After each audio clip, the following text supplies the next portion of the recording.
افغانستان سره د پاکستان سرحدي اختلافات طالبانو د پاکستان چورلکه په نښه کړې ده. د کابل غږ یا وایس اف کابل د یوټیوب چینل لیدونکو سلامونه او ښې چارې. د بشپړ راپور لپاره د ویډیو تر پایه را سره اوسئ او زموږ چینل هم سبسکرایب کړئ. د افغانستان او پاکستان ترمنځ د سرحدي اختلافاتو په زیاتېدو سره سرچینې د افغانستان خاورې ته د یوې پاکستاني چورلکې دننه کېدو خبر ورکوي. نیمروز ولایت کې یو ولسي سرچینه اشتسو ورځپاڼې ته وایي چې په سرحدي سیمو کې د افغانستان خاورې ځینو برخو ته د پاکستاني چورلکې له دننه کېدو وروسته طالبانو دغه چورلکه په نښه کړې ده. د دغو سرچینو د خبرو پر بنسټ دا پیښه د چهارشنبې پر شپه د نیمروز اړوند دکا سیمه او د افغانستان او پاکستان ترمنځ د پولې په سفري برخو کې شوې ده.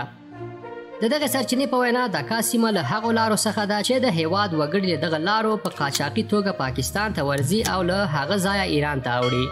سرچینې همدارد اشتسو ورځپاڼې ته وایي دکا سیمه د جمهوریت په موده کې هم د طالبانو تر واک لاندې وه.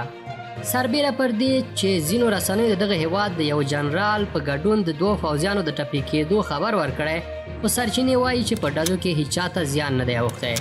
سرچینې د پولې په دواړو لوریو کې د پوځیانو له شتون او امنیتي تدابیرو څخه خبر ورکوي چې د مسافرینو پر مخ د دغې سیمې د تړل کېدو لامل کیږي.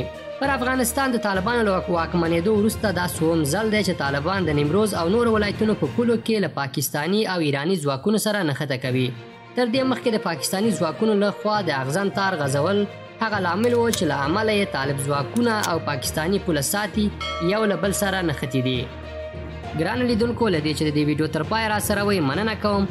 د نورو تازه او کره خبرونو او معلوماتو لپاره د کابل غږ چینل سبسکرایب او خپل نظریات د همدې ویډیو په کومنټ کې له موږ سره شریک کړئ.